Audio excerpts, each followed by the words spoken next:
Hi, I'm Elaine Harding. Welcome to my blog .stampwithelaine.com. Today's project is this card. It comes from the Pressed Petals suite and you can find it on pages 72 to 74.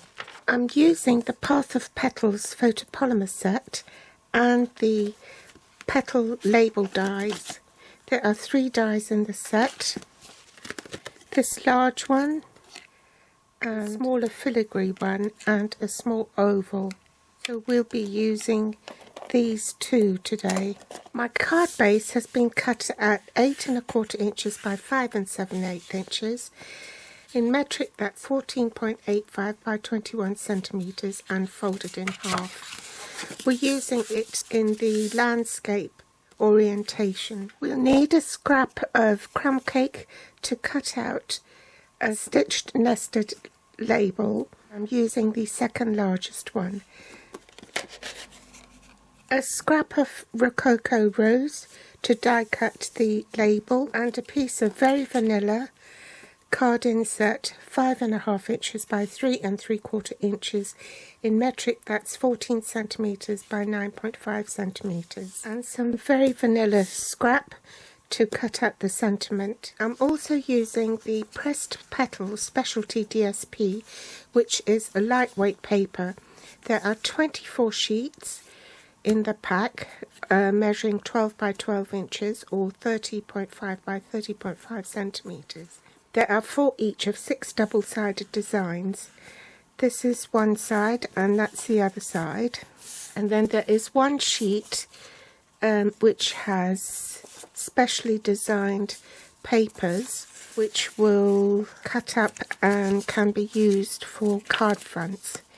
And then there's one at the bottom. I don't think you can get it in the camera, but that one is at the bottom, so it's easy to cut them up. And on the reverse of the card front ones that you can cut up is a music sheet. Perennial Essence Vellum cardstock. I'm using the old olive colour. I use the scripted one for this, so let's use the newsprint for that. And this has been cut at 5 1/2 inches by 3 7/8 inches. In metric that will be 14 centimeters by 9.8 centimeters. The inks I'm using are Rococo Rose, Mossy Meadow, Daffodil Delight and Crumb Cake. Some sponge daubers. Pressed Petals washi tape.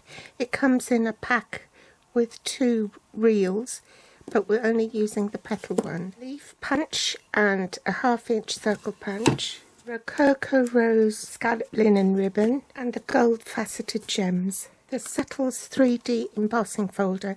Now this is the old style one, so they're manufactured in the old way and it's a lot thicker, but the new 3D dies will be thinner than this, so there'll be a different way of making the sandwich.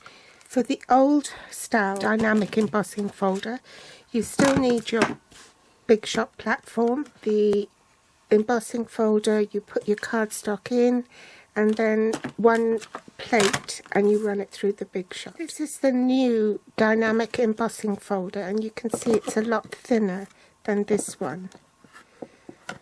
Okay, so the sandwich needs to be made a little bit differently. You still need your base platform, but then you also need a shim. You can use cardstock as your shim. And you place as many sheets as you need, but only experiment with 1 sheet at a time to get it to the right thickness. So you put your cardstock in as normal, your shim's at the bottom, and then 1 embossing plate at the top. There will be a new embossing plate available, which is a blue colour, to work with the new style 3D embossing folders, but it's not available at the moment because it's all on back order. When that comes, then all you need is just that blue plate and the cardstock in the embossing folder, and then you just run it through. Now if you invested in the Big Shot embossing mats in the old catalogue, which had this white embossing plate a grey mat which is thicker than this blue silicone mat, then you can use the new 3D embossing folder with the Big Shot platform. I wouldn't recommend using the silicone mat because it just pinches under the rollers and crinkles up, so that's not good. I would recommend that you just use a sheet of cardstock underneath, and then the new embossing folder with your cardstock, and then this white Impressions embossing plate, and that will run through the Big Shot quite happily. So there are 3 alternatives depending on which of the 3D dies you have, whether it's the old style or the new style. So let's get started. Now you'll be horrified because what I'm going to do is with my DSP I'm just going to crinkle it up and then carefully unfurl it so that it doesn't tear. I'm going to take the Rococo Rose ink and just run my sponge dauber over it so that it hits those raised bits where the crinkles are and highlights them. And I'm going to sponge the edges, and I'll speed this up. Next I'm going to glue that onto my cardstock, leaving an even border all round. Bring in my magnetic platform, use the second largest stitch nested label, pop that on, die cut the fancy label here. Need a bit of very vanilla to stamp my sentiment. Just going to stamp thank you and pop that over, and then I know how much cardstock I need.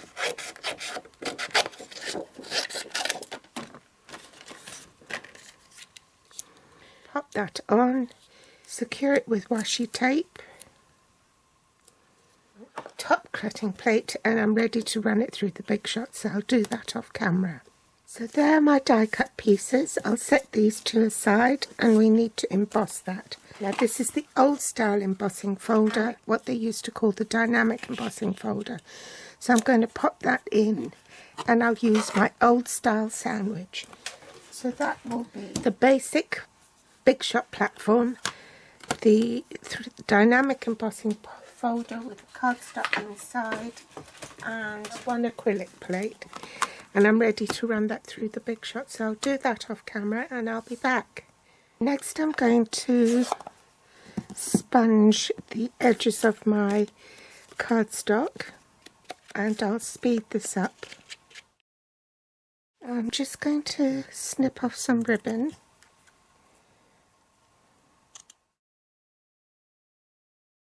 I'm going to angle the cuts.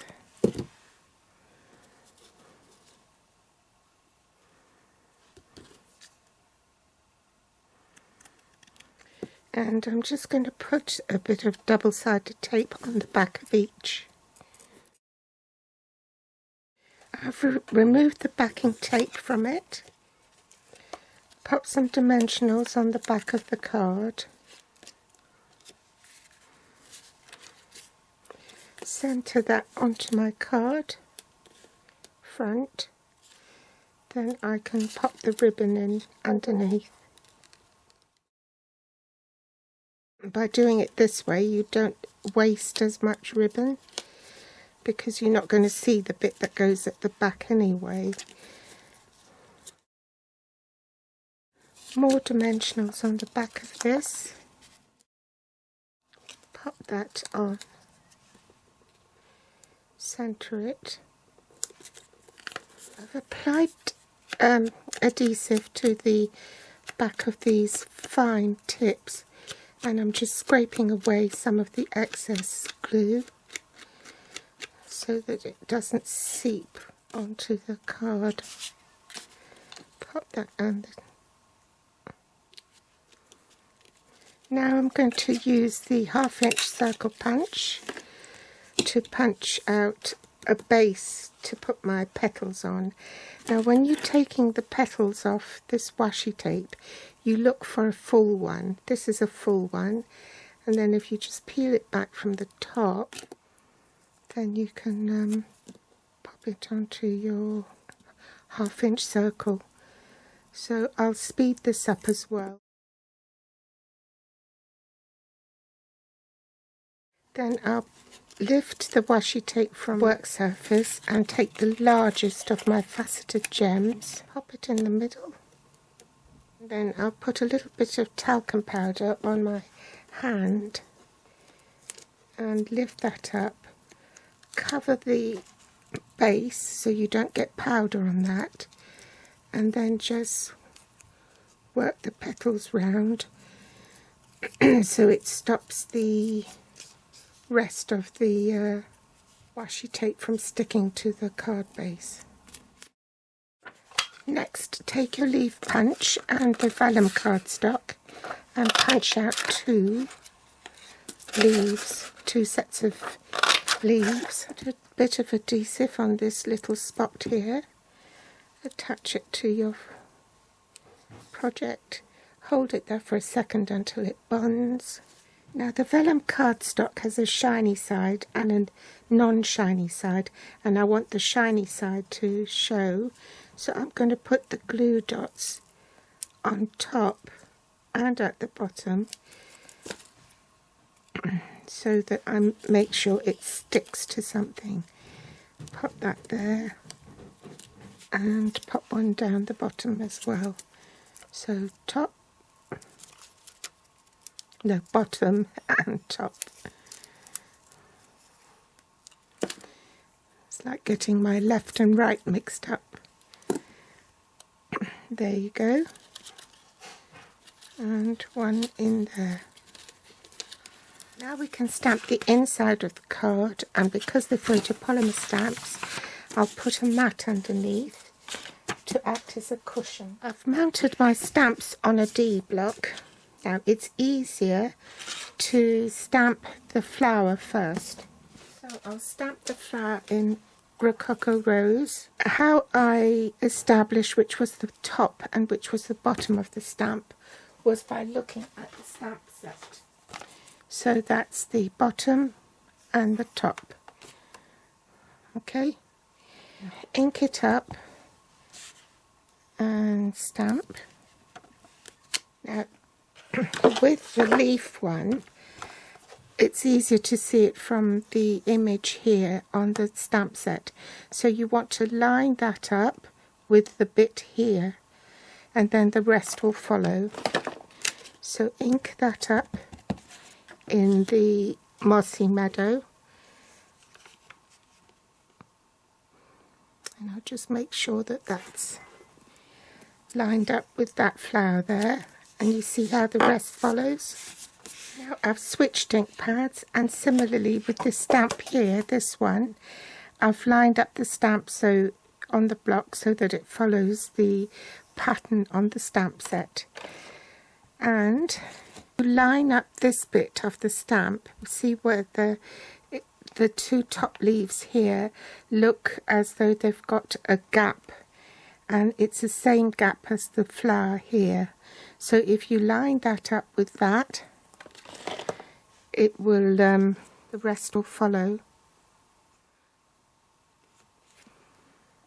I'll just bring it up to show you. Okay, last thing to do, bit of adhesive on the back.